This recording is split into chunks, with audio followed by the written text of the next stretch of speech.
এদিকে আজ অবশেষে রাষ্ট্রপতি শাহাবুদ্দিন চুপ্পু পদত্যাগের সিদ্ধান্ত নিলেন। জামাত এবং বিএনপির পরিকল্পনায় রাষ্ট্রপতির খারাপ অবস্থা হয়, প্রাণ বাঁচাতে আজকেই পালিয়ে গিয়েছে দেশ থেকে। প্রেসিডেন্ট শাহাবুদ্দিন চুপ্পু তার আগের সিদ্ধান্ত থেকে সরে গেলেন। যেমন এর মধ্য দিয়ে একটা বিষয় দিবালোচনে স্পষ্ট হয়েছে যে জামাতকে কেন ক্ষমতায় আসতে দেওয়া হয়নি এবং কিভাবে জামাতকে ক্ষমতায় আসা ঠেকানো হয়েছে। জনগণ ভোট দেয়নি, জামাত ক্ষমতায় আসেনি, বিষয়টা তো সরল নয়। ঈদ পরবর্তী বাংলাদেশের রাজনীতির যে চিত্র, সেই চিত্র দেখে কিছুটা হলেও মনে হচ্ছে যে অন্তর্বর্তীকালীন সরকারের আমলে যে একটা বরফশীতল অবস্থা ছিল বা রাজনৈতিক স্থবিরতা ছিল, রাজনৈতিক একপাক্ষিকতা ছিল, একক গোষ্ঠীর আধিপত্য ছিল। রাজনীতিতে পর্দার আড়ালের খেলা সবসময় রহস্যময়। আপনি কি জানেন আপনার চোখের সামনে যে গণতন্ত্রের নাটক মঞ্চস্থ হচ্ছে তার প্রতিটি সংলাপ আগে থেকেই লেখা? অন্ধকারের কারিগররা বুনে ফেলেছে এক ভয়াবহ নীল নকশা। ঈদে বিদেশি কূটনীতিককে পেছন থেকে জড়িয়ে ধরা নিয়ে বিতর্কের মুখে পড়েছেন বাংলাদেশ জামাত ইসলামের আমির ও বিরোধী দলীয় নেতা ডক্টর শফিকুর রহমান। এ সংক্রান্ত একটি ভিডিও সামাজিক যোগাযোগ মাধ্যমে ছড়িয়ে পড়েছে। বিষয়টি নিয়ে অনেকে নানা ট্রল করছেন। নাসিরউদ্দিন পাটোয়ারিদের সাথে নিয়ে জামাত বাংলাদেশে এক বিরল ঘটনা ঘটাচ্ছে। 55 বছরের জল্পনা কল্পনার অবসান হচ্ছে। অবশেষে সকল জল্পনা কল্পনার পর রাষ্ট্রপতি শাহাবুদ্দিন চুপ্পু কঠিন একটি সিদ্ধান্ত নিলেন তার পদত্যাগের বিষয়ে। রাষ্ট্রপতি শাহাবুদ্দিন চুপ্পুকে নিয়ে সংসদ থেকে শুরু করে রাজপথ সব জায়গায় উত্তাল হয়েছিল। এখনো কিন্তু উত্তাল পরিস্থিতি। সমন্বয়করা অন্যদিকে অসংখ্য এমপিরা এই রাষ্ট্রপতির পতন চায় এবং তাকে শেখ হাসিনার সাথে আখ্যা দিয়ে শাস্তিও দিতে চায়। আজকে রাষ্ট্রপতি কঠিন একটি সিদ্ধান্ত নেন এবং দেশের মধ্যে একটা নতুন পরিস্থিতি তৈরি করে সবাইকে অবাক করে দেশও ছাড়ার পরিকল্পনা করেছেন। আপনারা সম্পূর্ণ ভিডিও দেখবেন, রাষ্ট্রপতির সর্বশেষ সিদ্ধান্ত এবং এই নিয়ে দেশের বর্তমান পরিস্থিতি সবকিছু দেখানোর চেষ্টা করব এই একটি ভিডিওর মাধ্যমে। প্রেসিডেন্ট শাহাবুদ্দিন চুপ্পু তার আগের সিদ্ধান্ত থেকে সরে গেলেন। যেমন এর মধ্য দিয়ে একটা বিষয় দিবালোচনে স্পষ্ট হয়েছে যে জামাতকে কেন ক্ষমতায় আসতে দেওয়া হয়নি এবং কিভাবে জামাতকে ক্ষমতায় আসা ঠেকানো হয়েছে। জনগণ ভোট দেয়নি, জামাত ক্ষমতায় আসেনি, বিষয়টা তো সরল নয়। জামাতকে ক্ষমতা আসতে দেওয়া হয়নি, ঠেকানো হয়েছে। এমন জনগণের যারা ভোট দেয়নি, জনগণের ভোটকেও আনডিউ ইনফ্লুয়েন্স করা হয়েছে, এটাও ঠিক। যেমন ভোটের আগের দিন ডিপ স্টেট মিডিয়া সবাই ষড়যন্ত্র করে ঠাকুরগাঁও জেলা আমিরের একটা দুর্বলতা নিয়ে, এটা অনৈতিক না, এটা বৈধ কাজ, কিন্তু সেটাকে এমনভাবে প্রেজেন্ট করেছে সুইং ভোটারদের একটা বিরাট অংশকে জামাত বিরোধী বানিয়ে ফেলা গিয়েছে। মানে এটা কিন্তু মিডিয়ার কারসাজি। আরও মিডিয়া জামাতের বিরুদ্ধে অনেক প্রোপাগান্ডা ছড়িয়েছে, জামাতের পক্ষে বলেনি, জামাতকে কাভারেজ দেয়নি। বিএনপির হাজারো অপরাধ এটা দেখেও না দেখার ভান ধরেছে, আর জামাতের পান থেকে চুন খসলেই সেটা নিয়ে তোলপাড় লাগিয়েছে। ভাবে নানানভাবে জামাতকে ক্ষমতা আসতে দেয়নি। জামাতকে ক্ষমতা আসা ঠেকানো হয়েছে এর মানে এই নয় যে শুধুমাত্র ইলেকশন ইঞ্জিনিয়ারিং করা হয়েছে। ভোটারদেরকে অন্যায়ভাবে প্রভাবিত করা, নির্বাচনী প্রচারণার সময় জামাতের বিরুদ্ধে প্রোপাগান্ডা বা ভোটের আগে যে জামাতের বিরুদ্ধে ষড়যন্ত্র, এটাও কিন্তু ক্ষমতা আসা ঠেকানোর একটা পার্ট। শুধু ইলেকশন ইঞ্জিনিয়ারিং মাধ্যমে ক্ষমতা আসা ঠেকানো যায় না। তো জামাতকে ক্ষমতা আসতে দেওয়া হয়নি, এই সমীকরণটা আপনি কিভাবে মিলাবেন? দেখেন খবর, প্রেসিডেন্ট শাহাবুদ্দিন চুপ্পু তার সিদ্ধান্ত থেকে সরে গেলেন। খবরটা একটু আপনাদেরকে আগে জানাই। মনে হচ্ছে প্রেসিডেন্ট শাহাবুদ্দিন তার সিদ্ধান্ত বাতিল করেছেন। তিনি নিজেই জানিয়েছিলেন নির্বাচনের পর স্বেচ্ছায় পদত্যাগ করে চলে যাবেন। তখন নির্বাচন নিয়ে দেশে টান টান উত্তেজনা, কে জেতে কে হারে এ নিয়ে নানান হিসাব নিকাশ। চারিদিকে একই আওয়াজ, জামাত ইসলামী অনেকটা নাটকীয়ভাবে ক্ষমতার মসনদে চলে যেতে পারে। এমনি জামাত ক্ষমতায় প্রায় গিয়েছিল এবং চারিদিকে আওয়াজ উঠেছিল, কিন্তু সেটা ঠেকানো হয়েছে বিরাট শক্তি, Bharat, America, civil military bureaucracy, media সবাই মিলে 6টা শক্তি একত্রিত হয়ে জামাতের ক্ষমতায় আসা ঠেকিয়েছে। এমনকি জামাত ক্ষমতায় এসে যাবে এই বিশ্বাস প্রেসিডেন্ট শাহাবুদ্দিন চুপ্পু করতেন। It's true. বঙ্গভবনের 4 দেয়ালে বন্দী প্রেসিডেন্ট শাহাবুদ্দিনের কানে ওই খবরটি বসেছিল যে জামাত ক্ষমতায় যাচ্ছে। এর মানে ক্ষমতায় যাওয়ার রিয়ালিটি ছিল, কিন্তু ঠেকানো হয়েছে, এটা তো স্পষ্ট হয়ে গেল। ধারণা করা যায় ভবিষ্যতের কথা চিন্তা করেই তিনি পদত্যাগের সিদ্ধান্ত নিয়েছিলেন।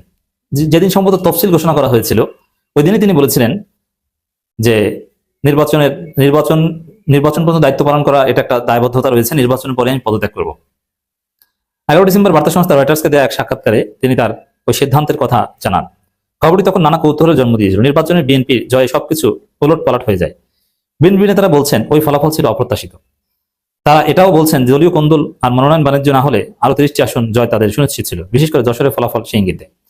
এখানে এই শাহাবুদ্দিন চুপ্পুর সিদ্ধান্ত ওলট পালট হয়ে যায় কিসের ভিত্তিতে? বিএনপি জিতেছে খুশি, মানে আওয়ামী লীগ জিতলে যেরকম খুশি হওয়ার কথা বা আওয়ামী লীগ ব্যাক করলে যেরকম খুশি হওয়ার কথা, শাহাবুদ্দিন চুপ্পু ওই রকম খুশি হয়েছেন। এর মানে শাহাবুদ্দিন চুপ্পু গম। শাহাবুদ্দিন চুপ্পুর পক্ষের শক্তি, দ্যাট মিনস ভারত এবং আওয়ামী এস্টাবলিশমেন্ট, তারা জামাতকে ক্ষমতা আসতে দেয়নি, যার ফলে শাহাবুদ্দিন চুপ্পু খুশিতে খুশি। এটাই হচ্ছে হিসাব। যাই হোক, নির্বাচনের ফলাফল দেখে প্রেসিডেন্ট কি তার সিদ্ধান্ত থেকে সরে গেলেন? মানব জমিন রিপোর্টাররা, যদিও তিনি এই মুহূর্তে স্বস্তিকর অবস্থায় রয়েছেন, তিনি মুক্ত সাংবিধানিক পদে ধারাবাহিকতা রক্ষা করছেন, সংসদে বক্তৃতা করছেন, বঙ্গভবনে নানা আয়োজন চলছে, তার প্রেস সেকশনও বহাল, অন্তর্বর্তী প্রশাসন তাকে অনেকটা ঘরবন্দি করেছিল, অন্তত 3 বার মব সন্ত্রাসের শিকার হয়েছিলেন তিনি। দেখেন, কিন্তু আমি দেশের মানুষের জন্য করছি। আজকে অন্তত মানুষের ভাত কাপড়ের ব্যবস্থা, চিকিৎসার ব্যবস্থা, তাদের কাজের সংস্থা সবই তো করে দিচ্ছিলাম। হঠাৎ করেই চুপসে গেছেন গণ অভ্যুত্থানে ক্ষমতাচ্যুত হয়ে ভারতে পালিয়ে যাওয়া সাবেক প্রধানমন্ত্রী শেখ হাসিনা। ইদানিং তাকে অডিও কিংবা অন্য কোনো বার্তায় সরব দেখা যাচ্ছে না। খোদ ভারতের মিডিয়াগুলো হাসিনা ইস্যুতে নীরব। কেমন আছেন হাসিনা, কেমন কাটলো তার ঈদ, এসব নিয়েই ভারতের সমাজ মাধ্যমগুলো চাঞ্চল্যকর তথ্য প্রকাশ করেছে। ভারতে এখন খুব বেশি ভালো নেই হাসিনা। বয়স আর স্বাস্থ্য আগের চেয়ে ভেঙে পড়েছে। প্রিয়জনদের ছাড়া একাই কাটছে তার দিনরাত। আগে নেতাকর্মীদের সঙ্গে ফোনে আলোচনা এবং নানা দিক নির্দেশনা দিলেও এখন তৃণমূল নেতাকর্মীরাও তার ফোন ঠিকমতো রিসিভও করছে না। বাংলাদেশে থাকা আওয়ামী নেতাকর্মীরা অনেকটাই মুখ ফিরে নিয়েছেন বলে মন্তব্য ভাসছে ভারতীয় সমাজ মাধ্যমগুলোতে। আওয়ামী লীগের সুবিধাভোগী নেতাদের বড় একটি অংশ বিদেশে পালিয়ে গিয়ে বিলাসী জীবনযাপন করছেন। হাইব্রিড নেতাদের আরেকটি অংশ জেলে রয়েছে। তৃণমূল কর্মীরা যারা আছেন তারা গা ঢাকা দিয়ে নানা ফাঁক ফোকর খুঁজছেন দলবদল করে হলেও নিজেদের অস্তিত্ব টিকিয়ে রাখার সংগ্রামে। এমন অবস্থায় তৃণমূল কর্মীদের অভিমান, যাদের নির্দেশে তারা এতদিন জীবন উৎসর্গ করে দলের জন্য কাজ করেছেন, তারা বিদেশে পরিবার নিয়ে আনন্দে আছেন, আর তৃণমূল নেতারা পরিবার বিচ্ছিন্ন হয়ে মানবেতর জীবনযাপন করছেন। বাস্তবতার এই হিসেবে নেতা কিংবা শীর্ষ নেত্রীর ফোন কিংবা আশ্বাস তাদের কাছে বিস্ফোরণের মতোই মনে হচ্ছে বলে মন্তব্য ভাসছে সমাজপাতায়। অনেকেই প্রত্যাশা করেছিলেন ভারত সরকারের সহযোগিতায় শেষ পর্যন্ত কোনো একটি কৌশলী খেলা খেলবেন শেখ হাসিনা, কিন্তু লক্ষ কোটি নেতাকর্মীকে ফেলে রেখে পালিয়ে যাওয়া নেত্রীর প্রতি সেই আস্থা আর রাখতে পারছেন না দলের কর্মীরা। ভারতের বিভিন্ন সূত্রের বরাতে জানা যায়, ভারত সরকারও এখন আর হাসিনার বিষয়ে আধিক্যতা দেখাচ্ছে না। যতটুকু না করলেই নয় ততটুকুই করছে। ভারতের ডাক সাইডে কূটনীতিক আর নীতি নির্ধারকরা নির্বাচনের আগেও নিয়মিত যাতায়াত করতেন হাসিনার বাসস্থান লোদি গার্ডেনে। এখন সেখানে ডেকেও তাদের পাওয়া যাচ্ছে না। অনেকটাই একা হয়ে পড়েছেন স্বৈরাচার খেতাব পাওয়া এই সাবেক প্রধানমন্ত্রী। ঈদের দিন হাসিনাকে অবশ্য বিশেষ খাবার সরবরাহ করা হয়েছে বলে বিভিন্ন সূত্র দাবি করেছে।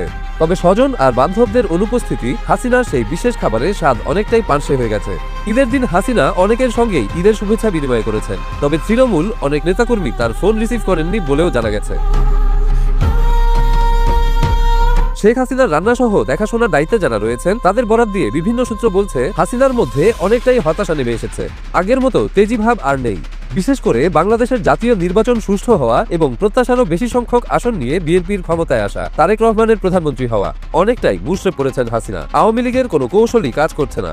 সব মিলিয়ে চুপ হয়ে গেছেন তিনি। আপনাদেরও সাহায্য চাই। ভারতের সমাজ মাধ্যম বলছে, প্রবল ক্ষমতাশালী হাসিনা ক্ষমতার দম্ভে ফ্যাসিস্ট হয়ে ওঠেন। সেই সময় যারা হাসিনাকে তল্লাই দিয়েছিল তারাও এখন আওয়ামী বলয় থেকে বের হয়ে যেতে চাইছে নিজেদের টিকিয়ে রাখার স্বার্থে। পাশাপাশি আওয়ামী লীগের হাল ধরার মতো হাসিনা পরিবারে বিশ্বস্ত কেউ না থাকায় দলটির ভবিষ্যৎ আরো দুর্বল হয়ে পড়েছে। রাজনীতিতে পর্দার আড়ালের খেলা সবসময় রহস্যময়। আপনি কি জানেন, আপনার চোখের সামনে যে গণতন্ত্রের নাটক মঞ্চস্থ হচ্ছে তার প্রতিটি সংলাপ আগে থেকেই লেখা? 5ই আগস্টের সেই রক্তঝরা দুপুরের পর আমরা ভেবেছিলাম এক নতুন ভোরের দেখা পাব, কিন্তু ভোরের আলো ফোটার আগেই অন্ধকারের কারিগররা বুনে ফেলেছে এক ভয়াবহ নীল নকশা। রাতের নিস্তব্ধতায় যখন আপনি শান্তির স্বপ্ন দেখছেন, তখন প্রশাসনের করিডোরে বসে এক অদৃশ্য মাস্টার মাইন্ড বদলে দিচ্ছে আপনার ভোটের রায়। ঘষা মাজা করা রেজাল্ট শিট, এজেন্টহীন ফাঁকা টেবিল আর 17,000 গায়েবী ব্যালট, সব মিলিয়ে এক রক্তহীন করা সত্য আজ আমরা উন্মোচন করতে যাচ্ছি। প্রস্তুত হন, কারণ পর্দার আড়ালের এই জঘন্য ষড়যন্ত্র আপনার নাগরিক অধিকারের শেষ চিহ্নটুকু মুছে দিতে চাইছে। বাংলাদেশের নির্বাচনের ইতিহাসে কারচুপির নানা অভিনব আর কুৎসিত মডেল আমরা গত 1.5 দশকে দেখেছি। বিনা ভোটের নির্বাচন, রাতের ভোট আর ডামি ভোটের মতো নির্লজ্জ জালিয়াতির আবিষ্কারক ছিল পতিত স্বৈরাচার শেখ হাসিনার সরকার। কিন্তু 5ই আগস্টের সেই অভাবনীয় ও রক্তক্ষয়ী গণ অভ্যুত্থানের পর যখন পুরো জাতি একটি অবাধ, সুষ্ঠু ও নিরপেক্ষ নির্বাচনের স্বপ্নে বিভোর ছিল, তখন আমাদের সামনে হাজির করা হলো এক নতুন বিভীষিকা। রাজনৈতিক বিশ্লেষকরা এর নাম দিয়েছেন সূক্ষ্ম ইলেকশন ইঞ্জিনিয়ারিং। এটি এমন এক ভয়ঙ্কর পদ্ধতি যেখানে বাইরের আবরণটা রাখা হয় অত্যন্ত ঝকঝকে ও স্বচ্ছ। সারাদিন মিডিয়া এবং বিদেশি পর্যবেক্ষকদের সামনে খুব সুন্দরভাবে অভিনয় করা হয় যে ভোট একেবারে সুষ্ঠু এবং শান্তিপূর্ণ হচ্ছে। বুথে কোনো মারামারি নেই, কোনো কেন্দ্র দখল নেই। কিন্তু আসল খেলাটা শুরু হয় দিনের শেষে, ফলাফল ঘোষণার ঠিক আগ মুহূর্তে। যখন সাধারণ মানুষ বিজয়োল্লাসের প্রস্তুতি নেয়, তখন পর্দার আড়ালে রিটার্নিং কর্মকর্তা আর প্রিজাইডিং অফিসাররা যেন জাদুর কাঠি ভুরিয়ে পুরো দৃশ্যপট বদলে দেন। ফলাফলের শিটে চলে কলমের নির্লজ্জ ঘষা মাজা। ব্যালটে পোলিং এজেন্টের বাধ্যতামূলক সিগনেচার ছাড়াই ঘোষণা করা হয় ফলাফল। 5ই আগস্টের পর যে রাজনৈতিক দলের বিরুদ্ধে সবচাইতে বেশি ফায়দা নেওয়ার অভিযোগ উঠেছে, সেই বিএনপির প্রার্থীদের অনেক আসনেই এমন সূক্ষ্ম কৌশলে জিতিয়ে দেওয়া হয়েছে যা তা নিয়ে জনমনে তীব্র বিতর্ক আর ক্ষোভের জন্ম নিয়েছে। এই পুরো প্রক্রিয়ার ভিত্তিপ্রস্তর স্থাপন করা হয়েছে গত 1 মাসের এক অবিশ্বাস্য প্রশাসনিক রদবদলের মাধ্যমে। আপনি জানলে অবাক হবেন, মাত্র 30 দিনের ব্যবধানে দেশের প্রায় 90% গুরুত্বপূর্ণ রাষ্ট্রীয় প্রতিষ্ঠান বিএনপিপন্থী লোক দিয়ে ভরাট করে ফেলা হয়েছে। সবচেয়ে বড় কৌতুকটি হল, গত নির্বাচনে যারা জনগণের সরাসরি ভোটে পরাজিত হয়েছিলেন, সেই পরাজিত প্রার্থীদেরই এখন বিভিন্ন জেলার জেলা প্রশাসক বা ডিসি হিসাবে নিয়োগ করা হয়েছে। অর্থাৎ যে ব্যক্তিটি একটি নির্দিষ্ট এলাকায় জনগণের আস্থা অর্জন করতে পারলেন না, তাকেই এখন দেওয়া হয়েছে পুরো একটি জেলা শাসনের বিশাল ক্ষমতা। 17 বছরে আওয়ামী লীগ সরকার যে দলীয়করণের সাহস দেখাতে পারেনি, বর্তমানের এই অদৃশ্য শক্তি তা সম্পন্ন করেছে মাত্র কয়েক সপ্তাহে। সবকিছুই যেন এক অতিলৌকিক দ্রুত গতিতে আর নিখুঁতভাবে সম্পন্ন করা হচ্ছে। সাধারণ মানুষকে ব্যস্ত রাখা হয়েছে ফ্যামিলি কার্ড, খাল খনন আর চটকদার নানা কর্মসূচিতে। জাতিকে যখন লাইনে দাঁড় করিয়ে রাখা হয়েছে চাল, ডাল আর কার্ডের আশায়, ঠিক তখনই আড়ালের রাষ্ট্রের প্রতিটি স্তম্ভকে কবজা করে ফেলেছে এই মাস্টারমাইন্ডরা। এই ধূর্ত কৌশলের কাছে সাধারণ মানুষের সচেতনতা যেন আজ পরাজিত। ভোট জালিয়াতির সবচাইতে বড় এবং চাঞ্চল্যকর উদাহরণটি তৈরি হয়েছে খুলনা 5 আসনে। এই আসনটিতে প্রতিদ্বন্দ্বিতা করেছিলেন বাংলাদেশ জামায়াতে ইসলামের হেভিওয়েট নেতা এবং বর্তমান সেক্রেটারি জেনারেল মিয়া গোলাম পরোয়ার। সাধারণ ভোটার থেকে শুরু করে রাজনৈতিক বিশ্লেষক সবারই ধারণা ছিল এই আসনে তার বিজয় সুনিশ্চিত, কারণ তিনি 2001 সালের সেই কঠিন হাসাহাসির নির্বাচনেও জিতে সংসদে গিয়ে জনগণের আস্থা অর্জন করেছিলেন। কিন্তু ফলাফল ঘোষণার পর পুরো দেশ অবাক হয়ে দেখল, মাত্র 2000 ভোটের এক রহস্যজনক ব্যবধানে তাকে পরাজিত দেখানো হয়েছে। আর এই আসনে যাকে সংসদ সদস্য হিসেবে বিজয়ী ঘোষণা করা হয়েছে, তিনি সাধারণ কেউ নন, তিনি হলেন বিগত আমলের বহুল আলোচিত হাওয়া ভবনের অন্যতম মালিক হিসেবে পরিচিত বিএনপি নেতা আলিয়াজ গড় রবি। একজন জনপ্রিয় নেতার এমন অপ্রত্যাশিত পরাজয় শুরু থেকেই জনমনে ব্যাপক সন্দেহ আর ভোট কারচুপির জোরালো গুঞ্জনের জন্ম দিয়েছিল। আর সেই সন্দেহই এবার আইনি কাঠামোর ভেতরে এক বিশাল বোমায় পরিণত হয়েছে। ঈদে বিদেশি কূটনীতিককে পেছন থেকে জড়িয়ে ধরা নিয়ে বিতর্কের মুখে পড়েছেন বাংলাদেশ জামাত ইসলামের আমির ও বিরোধী দলীয় নেতা ডক্টর শফিকুর রহমান। এই সংক্রান্ত একটি ভিডিও সামাজিক যোগাযোগ মাধ্যমে ছড়িয়ে পড়েছে। বিষয়টি নিয়ে অনেকে নানা ট্রল করছেন। এমন ট্রলের মধ্যে বিনা মেঘে বজ্রপাতের মতোই দলটির জন্য একটি খবর এসেছে মার্কিন মুলুক থেকে। মার্কিন এক কংগ্রেসম্যান 1971 সালে বাংলাদেশের স্বাধীনতা যুদ্ধে গণহত্যার সহায়তাকারী হিসেবে জামাত ইসলামের বিচার দাবি করে ঐতিহাসিক এক প্রস্তাব তুলেছেন। মার্কিন ডেমোক্রেটিক পার্টির কংগ্রেসম্যান গ্রেগ ল্যান্সম্যানের তোলা এই প্রস্তাবটিতে 1971 সালে বাংলাদেশের স্বাধীনতা যুদ্ধের সময় সংঘটিত নৃশংসতাকে গণহত্যা হিসেবে স্বীকৃতি দেওয়ার দাবি জানানো হয়েছে। সেই সাথে জামাত ইসলামীকে সেই অপরাধের জন্য দায়ী করে বিচারের মুখোমুখি করার আহ্বান জানানো হয়েছে। 21শে মার্চ মার্কিন পার্লামেন্টের নিম্নকক্ষ হাউস অব রিপ্রেজেন্টেটিভসে প্রস্তাবটি তোলেন ডেমোক্রেটিক পার্টির কংগ্রেসম্যান গ্রেগ ল্যান্সম্যান। প্রশ্ন হলো, বাংলাদেশের ত্রয়োদশ জাতীয় সংসদ নির্বাচনে 1 নম্বর বিরোধী দল হওয়ার পরপরই কেন মার্কিন পার্লামেন্টে জামাতের বিরুদ্ধে এমন ঐতিহাসিক প্রস্তাব তোলা হলো? এটি কি শুধু একটি প্রস্তাব, নাকি এর পেছনে দক্ষিণ এশিয়ার ভূ রাজনীতির কোনো সম্পর্ক আছে? এই ধরনের প্রস্তাবের পরিণতি ও গুরুত্ব কি? বিশেষ করে অতীতে বিশ্বের আর কোনো দেশের রাজনৈতিক দলগুলোর বিরুদ্ধে এমন প্রস্তাব আনা হয়েছিল কি না, যার কারণে ওই দলগুলো বেকায়দায় পড়েছিল? বিস্তারিত জানতে চলুন যাওয়া যাক বিশ্লেষণে।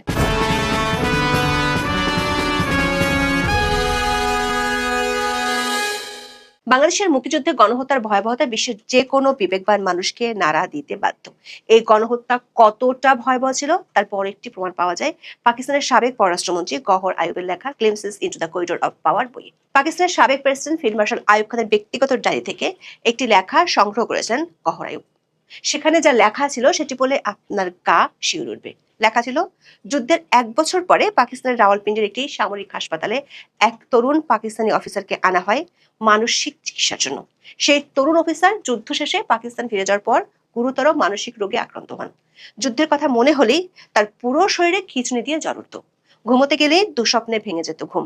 কেউ যেন তাকে বলতো, ফিরে যেতে হবে বাংলাদেশে। সেখানে দর্শক থাকা আপনারা তো দেখলেন এখানে কি কথা হচ্ছে, অনেকে কিন্তু অনেক কথা বলতেছে, অনেকে আলোচনা করতেছে, অনেকে সমালোচনা করতেছে দেশের বিভিন্ন অবস্থা এবং পরিস্থিতি নিয়ে। বিশেষ করে এখানে আমরা দেখতে পাচ্ছি দেশের রাজনীতির প্রেক্ষাপট এবং রাষ্ট্রপতির বিষয়ে রাষ্ট্রপতির অনেক সিদ্ধান্ত বা দেশের রাজনীতির প্রেক্ষাপটের মধ্যে যে অনেক ঘটনা ঘটতেছে এইগুলো নিয়ে কথা হচ্ছে। Guys, এই বিষয়গুলো দেখে এবং দেশের রাজনীতির প্রেক্ষাপটগুলো নিয়ে আপনার মন্তব্য কি? আপনার গুরুত্বপূর্ণ মন্তব্যটা অবশ্যই আপনারা আমাদের কমেন্ট বক্সে লিখে যাবেন।